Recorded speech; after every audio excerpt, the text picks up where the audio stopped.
Pode. Posso? O principal de primeiro socorro é sempre prevenir, como é óbvio. Tenho em relação ao manejo geral para prevenir acidentes, que são tamanho de gaiola adequado, nunca juntar macho e fêmea, brinquedos adequados, com material que evite ingestão ou que sejam seguros se o rato ingerir, água limpa, alimentação, tudo isso é essencial. Mas mesmo assim acontecem acidentes.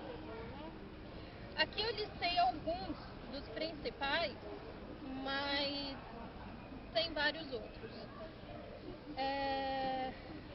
Os principais acidentes em roedores são, começando pela ordem, o estresse pelo calor. Todo mundo que tem rato com esse tempo quente sabe que eles ficam imprestáveis quando está muito quente. E o mecanismo de termorregulação deles não é dos melhores, porque são animais noturnos, vivem em tocas, então a temperatura está sempre mais para o frio do que para o calor. Então, quando está muito calor, o animal pode entrar em colapso, entrar em choque e acabar morrendo se a gente não toma algumas medidas, alguns cuidados. Então, quando a gente vê que o rato está muito ofegante, está deitado, se você põe a mãozinha no peito, sente que o coração está muito acelerado, ele começa a ficar meio arroxeado, o ideal é vocês tomarem algumas medidas para prevenir algum acidente. O principal é tirar o animal do calor. Aí vocês podem correr para colocar água fria, garrafa de água fria, garrafa congelada. Eu, por exemplo, costumo ter sempre uma garrafa ou outra no freezer congelada para quando tem coisa assim. Vocês podem também, uma coisa que melhora muito, aqui eu peguei algumas aulas que eu tive, fala de umedecer os coxins, que são a patinha, a parte de baixo da patinha, e as orelhas. Só que os coxins e as orelhas deles são muito pequenininhos e às vezes só molhando isso não supre a necessidade deles de resfriamento. Então, dependendo do tempo, vocês podem mesmo pegar o rato, enfiar embaixo da torneira e deixar num lugar ventilado, só não pegar friagem, que aí vocês vão ter outros problemas. E isso normalmente já tira o animal dos riscos de hipertermia. Um outro acidente muito comum são com as grades da gaiola. Prender, fraturar, só o membro preso, às vezes incha muito, ou causa luxação, ou causa fratura, ou cai unha, coisa assim.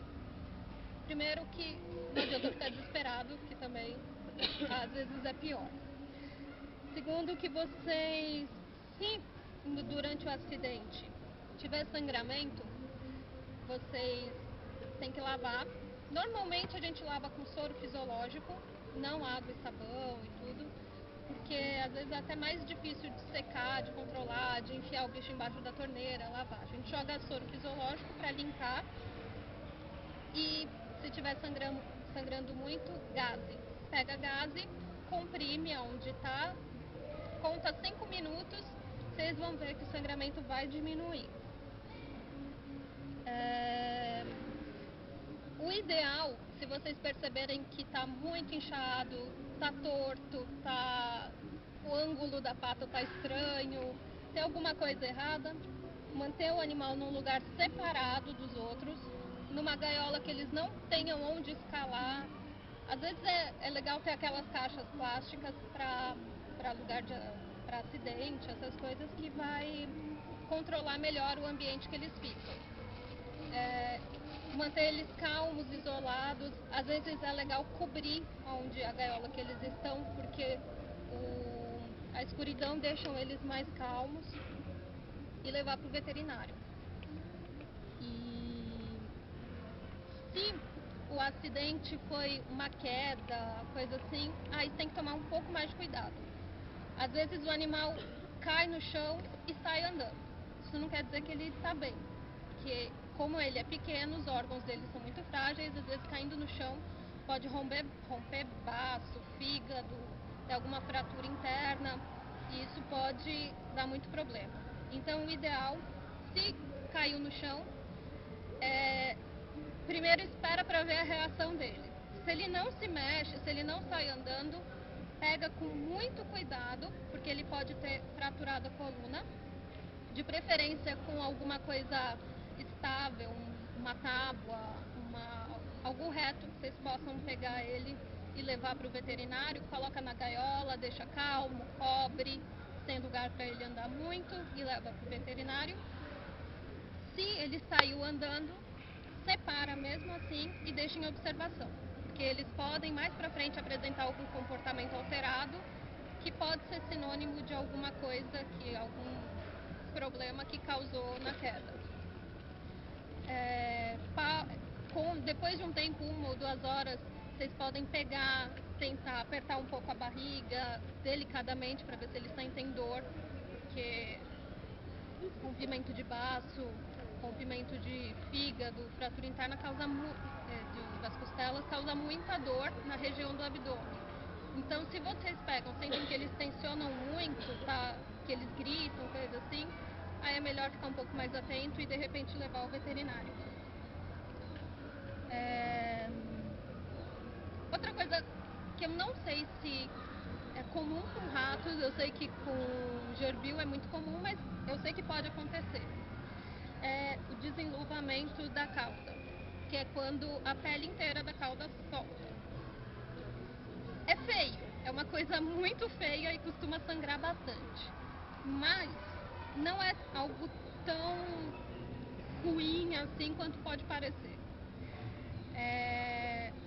Normalmente tem que se jogar bastante água, soro fisiológico, e se estiver sangrando muito, envolve a cauda com gaze, pressiona por 5 minutos, aí cabe a vocês avaliarem a necessidade de levar ao veterinário ou não. Se for a cauda inteira, é lógico que o ideal é levar no veterinário para passar alguns medicamentos para dor, porque isso dói bastante, e alguns cicatrizantes. Mas normalmente, se for um pedacinho só da cauda, coisa assim, vocês mesmos podem cuidar. Lavar sempre com soro fisiológico, aplicar algum antisséptico, ou clorexidine, que é o mertiolate, coisa assim, ou iodopovidine. Tem uma coisa que eu não marquei aqui, mas é bom saber, que a gente nunca pode misturar os dois antissépticos.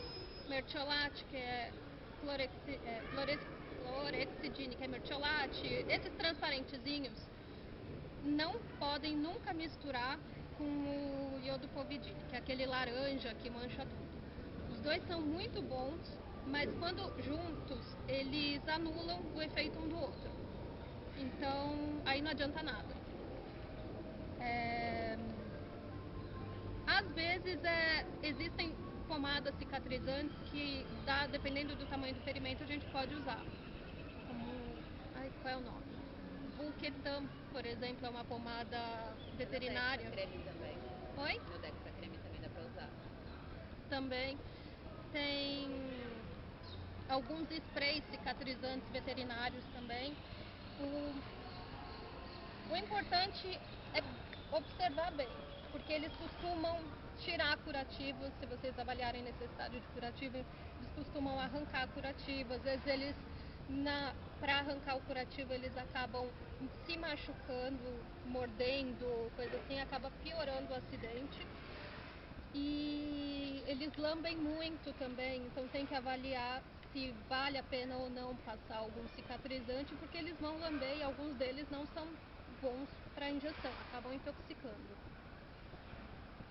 Outro acidente comum é a queda de unha. Isso acontece o tempo inteiro e sangra muito, mas isso é uma das coisas mais simples que tem. Eu já vi gente desesperada, tipo, de madrugada me perguntando o que faz, onde tem um veterinário e tudo. Mas normalmente é só pegar uma gazezinha, comprimir, parar de sangrar, passa um antissépticozinho e deixa cicatrizar sem precisar de cuidados maiores. Se não sangrar, qualquer acidente, qualquer machucado pequeno, quando não sangra, não tem a necessidade de interferir, de passar muita coisa, porque conforme vai passando até antisséptico, estimula o sangramento e demora mais a cicatrização. Esses animais pequenos, eles cicatrizam muito fácil.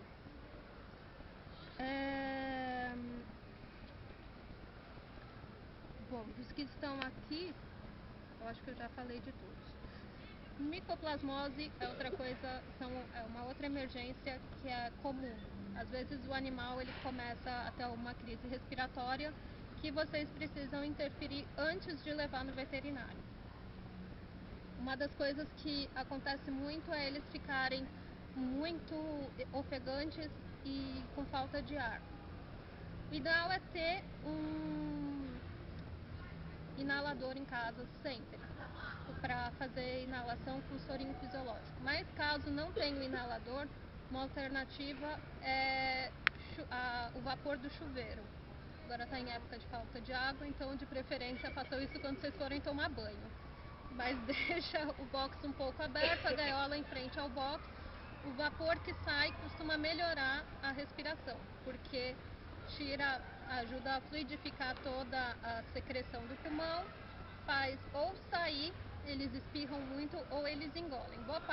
A maior parte da secreção eles acabam engolindo, mas direto vocês vão ver a forração da gaiolinha que vocês colocarem toda vermelhinha da secreção.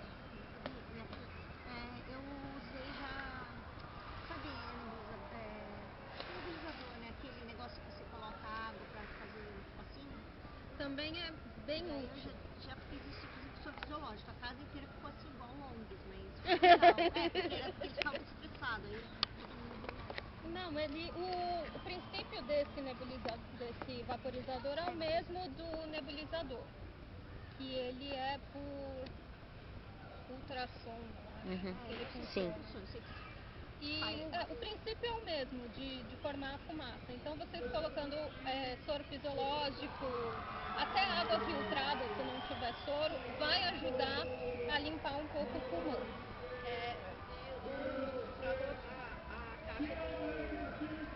Para usar o nebulizador, é só conectar a mangueirinha na caixa, para ela própria escurinho.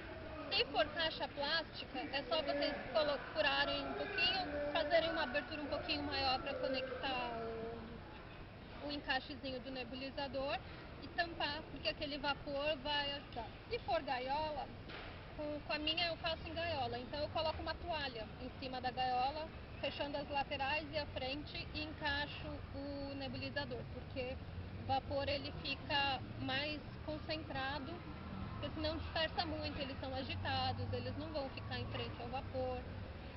E isso costuma estabilizar a respiração deles. Se não funciona, o ideal, antes de levar no veterinário, se vocês veem que está muito agitado, deixe em um lugar escuro. Às vezes até durante a nebulização, cobrindo, já fica escuro, isso costuma acalmar e quando eles ficam mais calmos, eles acabam respirando melhor. Isso normalmente é uma emergência veterinária, porque tem que tomar medicação e tudo mais, então não tem tanto o que fazer sem ter isso. Eu tenho, as minhas 4 têm micoplasmose. E aí, sério, às vezes eu já tive que levar umas 2 vezes no veterinário por causa disso. E daí a recomendação é a seguinte, né? Teve 2 medicamentos, eu não sei o nome, até bom não falar também, né? Que ele receitou. Tinha uma, minha mais nova, estava tão grave que eu tava absorvendo de longe a respiração dela do pulmão, sabe? Tava como se estivesse roncando o pulmão, alguma coisa assim. Então tava um negócio muito feio, a gente ia ter que fazer raio-x, até no fim não precisou. Tipo, dar medicamento todo dia e nebulização 2 vezes por dia mesmo. Aí comprei inalador, aí fiz o que você falou. Eu comprei aquela caixa de plástico grande. Na tampa eu fiz uns buracos assim, né? Suficiente pra sair um pouco do ar.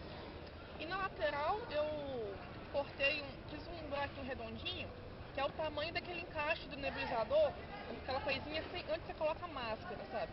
Aí tipo, você tira a máscara, óbvio, e você só encaixa lá dentro, aí tem que medir. E você liga, fica uns 15 minutos com soro fisiológico mais ou menos as minhas, E só que, cara, é constante, sempre vai dando crise, assim. Sim. Aí tem coisa duas vezes por dia, às vezes passam uns 3 dias, tá ok. Eu vejo que tá estável, não preciso mais. Mas aí uma semana volta. Sempre acontece alguma coisa e é constante, constante. E elas ficam muito estressadas também. Hoje elas já acostumaram, mas no começo foi muito difícil deixar elas na caixa. Elas aprenderam a tampar o buraquinho, cara. Eu deixo uma... tipo, eu forro com um papel, porque fica muito úmido. E elas aprenderam de onde sai o arzinho, montar a força-tarefa e toda vez elas tiram o papel, fazem uma bolinha pra tampar e ficam segurando. Ai, que dó. A minha, quando eu faço, pra acalmar um pouco, eu boto comida. Porque a minha também é uma morta de fome. Então, qualquer lugar que tenha comida, ela fica um pouco mais calma. Às vezes eu deixo uma caixinha que elas gostam de usar e ficar sempre uma coisa mais familiar ali, sabe? Então, eles costumam ser meio mortos de fome, então comida sempre acalma um pouco. A minha também já acostumou. Micoplasmose é uma coisa que não tem cura.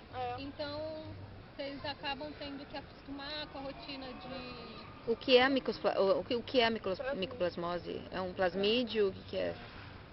É a mesma pergunta? É. Se transmite de uma pra outra. Aí eu já respondo as duas. O micoplasma é uma bactéria, mas ele é uma bactéria diferente das outras. Ela não tem... Bom, vou explicar um pouquinho mais rápido. As bactérias, normalmente, a gente tem 2 tipos, gram positivo e gram negativo, que de acordo com o tipo da parede celular. E isso facilita um pouco pra gente, quando a gente sabe se é gram positivo, gram negativo, para dar um antibiótico adequado para aquele tipo de parede celular, mata a bactéria, acabou. O problema do micoplasma é que ele não tem parede celular. Então, na verdade, não tem um antibiótico que erradique totalmente ele do organismo. Ele pode controlar matar alguns, mas sempre vai ter no organismo o bendito micoplasma para atormentar a gente de tempos em tempos. Ele normalmente acomete o sistema respiratório e o reprodutor. Então tem casos, às vezes, de fêmea que aborta, de macho que não é tão fértil quando tem micoplasma. Mas o principal é o respiratório e transmite por via aérea. Então, pela respiração, eles podem passar de um para o outro. Talvez todas as suas tenham, porque elas convivam juntas. No meu caso, eu tenho uma só que tem micoplasmose. Eu não sei se é regra, não sei dizer se é regra, se todos os animais em contato vão ter, ou se realmente é coisa de um só, de um ou outro. Ou se as outras suas têm resistência? Pode ser algum fator genético também influencie na transmissão. Tá. Teoricamente, todos que têm contato com algum com micoplasmose deveriam ter, mas não é assim que acontece. Então, eu particularmente não sei explicar essa parte.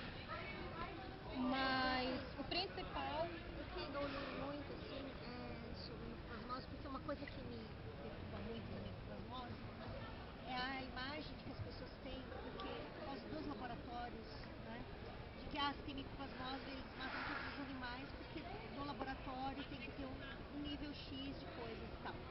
Assim, pelos estudos, né, que o pessoal faz de micoplasmose. Então eles matam todo mundo. E aí eu acho, leiga, tá? Mas assim, criou-se um mito de que a micoplasmose seria um grande vilão das doenças de rato. E se você tem um animal com micoplasmose, todos estão condenados e melhor seria parasitar todos. E isso é uma imagem que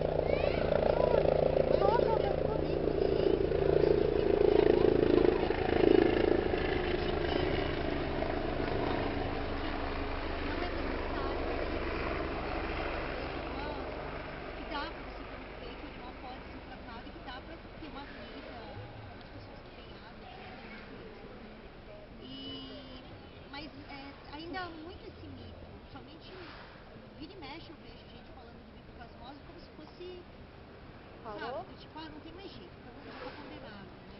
É porque a micoplasmose não tem cura.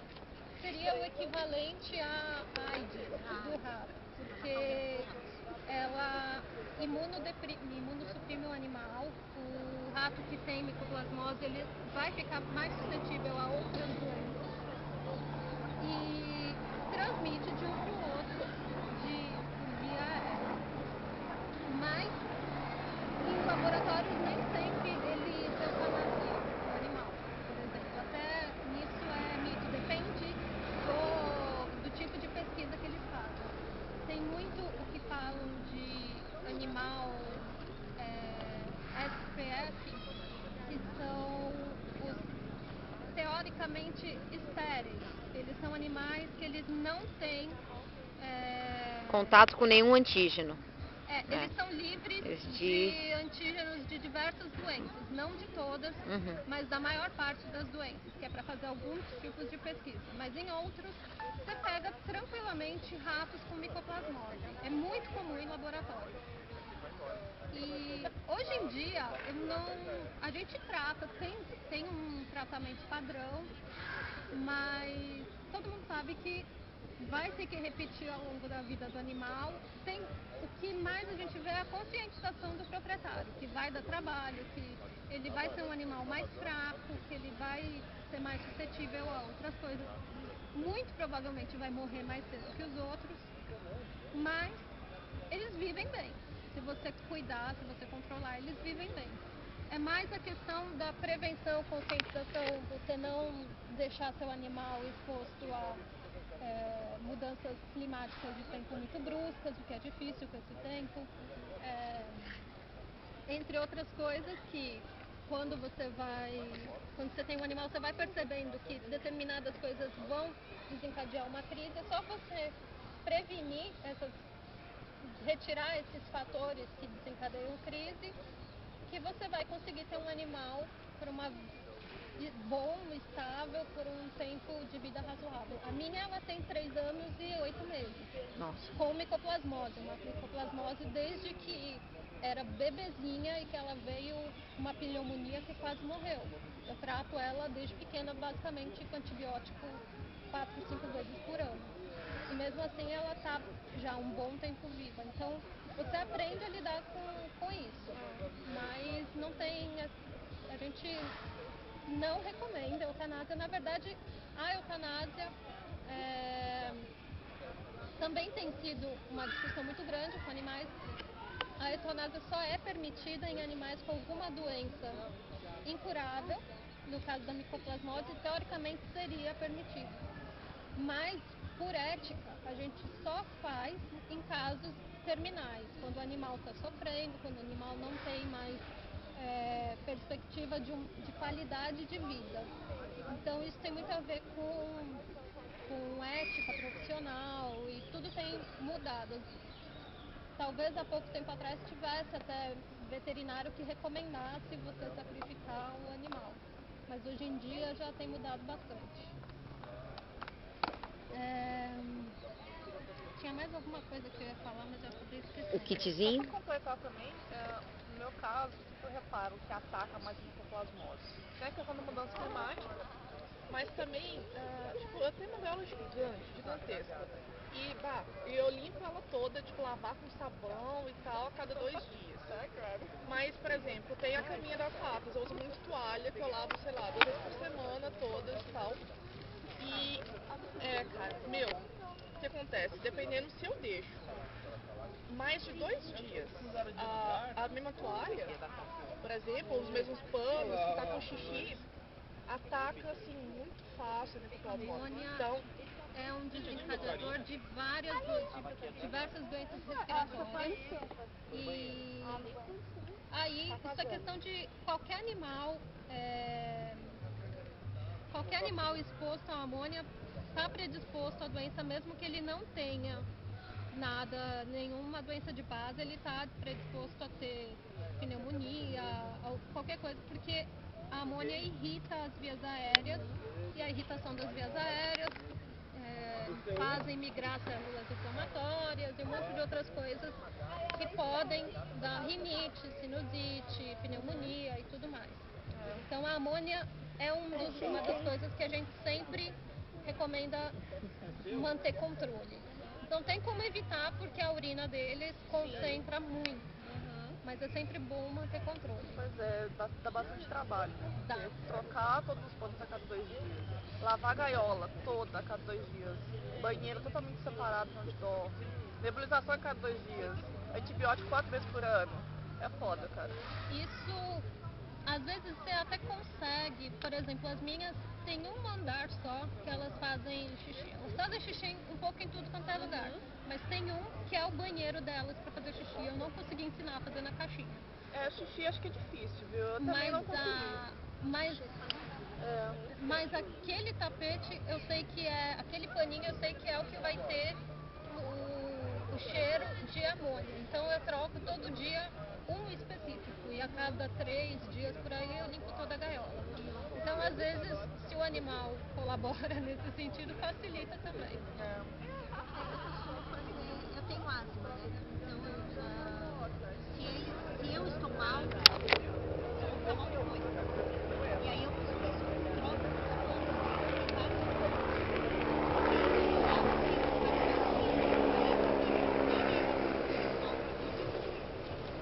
São basicamente os mesmos cuidados da água.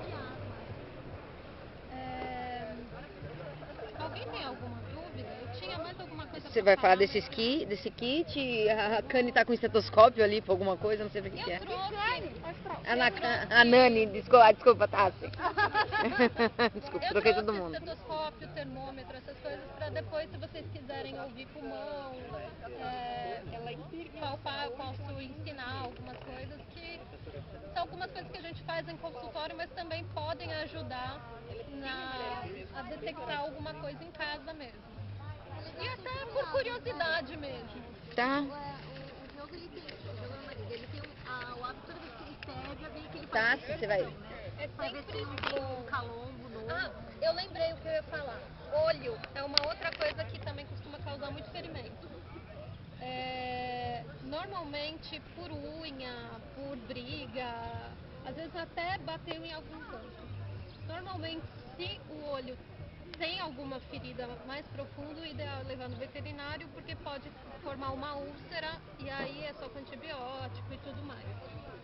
Mas é sempre legal ter um frasquinho desses lubrificantes, porque isso ajuda muito. Tem muitos casos que só tratar com lubrificante já vai começar a cicatrizar, a melhorar mesmo o incômodo deles. Ou se vocês perceberem que é algo um pouco mais grave, o lubrificante vai manter a dor um pouco mais controlada até levar no veterinário. E tem o kitzinho de primeiros socorros que eu fiz, que é sempre legal ter algumas coisas básicas. É legal ter, de preferência, eu acho que para manutenção, para tratamento, coisa assim, uma caixa é sempre melhor, porque não tem como o animal escalar, não tem, o tamanho é pequeno mesmo. E eles precisam disso para um repouso forçado, dependendo do que tem, eles têm que ficar parados mesmo. Essa caixa, o ideal, ela é ser, além de bem ventilada, ser forrada ou com pano branco ou com papel toalha, porque às vezes eles podem ter sangramento, secreções, coisas assim, que frequência de urina, tudo é legal vocês manterem o papel lá para ver se tá tudo certo. E aí tem as coisas básicas, lâmpada de aquecimento, tem algumas lâmpadas de cerâmica ou garrafa de aquecimento, garrafa com água quente sempre ajuda, às vezes tem animal com hipotermia. A Tassi teve uma que... Tive uma urgência lá, procurei ela. Que a dela ficou com a temperatura muito baixa, ela conseguiu manter com garrafa de água aquecida, garrafa de água gelada ou congelada, que eu acho mais prático. Toalha, pano, bastante para alguma emergência, às vezes vocês precisam enrolar, vocês precisam coisa assim, algodão, gases, soro, antisséptico, que é o básico pra gente também. Colírio lubrificante, pode ser aquele Lacrima Plus, Lacribel, Fresh Tears, coisas assim, eles costumam ser muito bons para aliviar o incômodo de até alergias do olho. até algum acidente que vocês, antes para levar do veterinário, se tiver algum machucado, vai melhorar. Suplemento vitamínico como Glicopan, Roevite,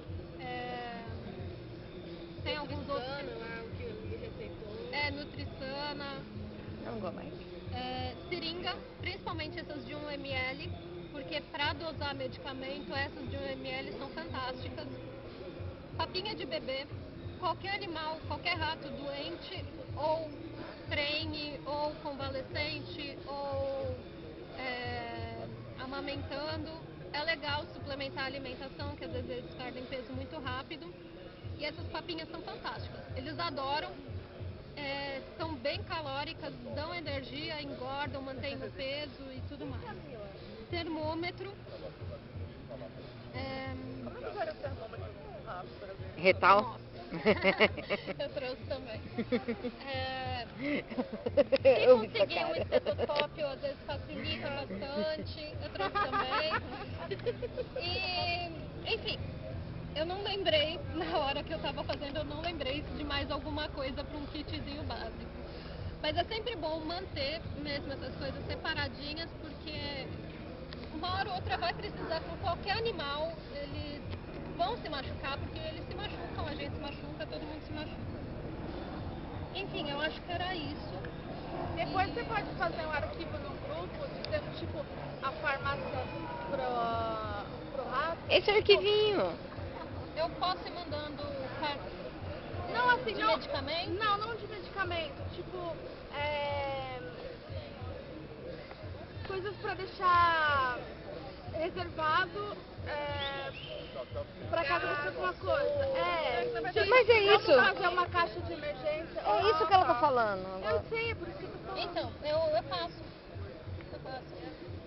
Falou da temperatura. Deixa eu ver como é que abre essa daí. Puxa pra frente aqui. Aqui? Isso. Que mágico.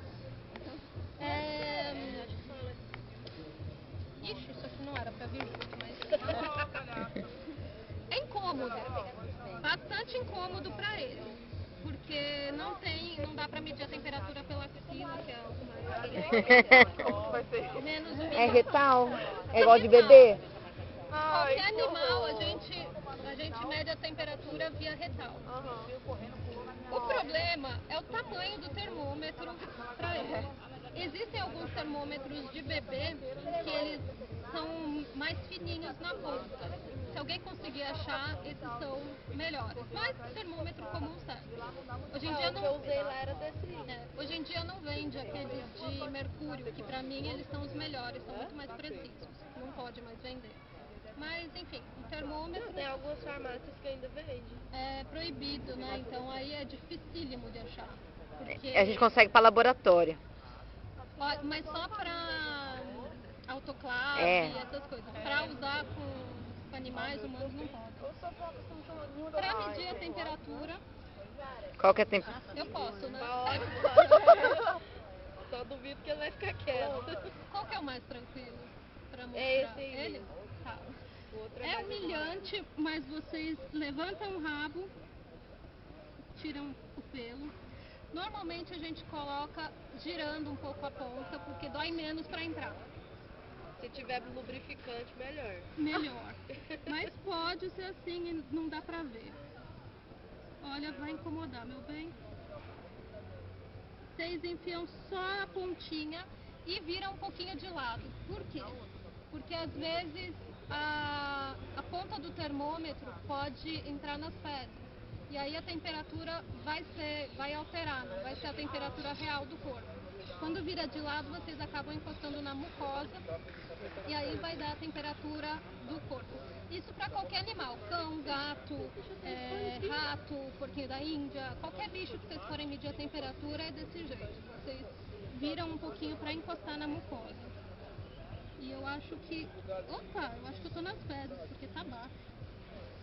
Tem alguns que eles são tipo 15 segundos, coisa assim. Eu, infelizmente, tive peguei um que demora 5 minutos pra apitar. Mas enfim, tá baixa a temperatura dele, hein? Acho que ele tá tranquilão aí. Não é porque ele tava dormindo? Pode ser, às vezes fica um pouco mais baixa. A Hum. temperatura ideal do corpo deles é entre 36 e 37 graus. Às vezes pode estar 35,5 por aí, dependendo Do horário. do horário, do estresse, mas se tiver muito abaixo disso, o ideal é vocês colocarem a bolsinha aquecida, ou se tiver acima disso, aí coloca a bolsinha fria para esfriar o corpo deles e leva no veterinário, porque aí não é normal. Uhum. Enfim, aí depois limpa a ponta do... tá? 34, eu acho que eu devo ter colocado nas fezes. Tenta ver o outro. Não, depois eu vejo, deve ter colocado em fezes, coisa assim. Eu trouxe aqui o estetoscópio, que depois eu deixo. O termômetro também, depois se quiserem tentar, tudo. Não dói, só humilha, mas não dói. Mas na verdade se humilham, né? A gente que fica se sentindo humilhado por eles. Não, é que eu já tive eu falo assim, porque eu já tive uma proprietária de um paciente que falou que eu estava estuprando o cachorro dela com o termômetro. Por isso que eu já... Paciência, né? O estetoscópio tem alguns que são, as olivas são retinhas assim, e tem outros que são mais curvos. E aí se alguém se interessar a comprar, só para falar que esses que são as pontas curvas, você coloca elas viradas para frente no ouvido. Evitem bater porque incomoda. Se dá tapa, bater, coisa assim. Eu já dei peteleco e não é legal. Pra ouvir, depois é legal escutar. Esses estetoscópios normais normalmente são difíceis de você diferenciar o som do pulmão e o som do coração, porque eles são grandes e pegam tudo. Existem alguns de criança, neonatal, pediatra,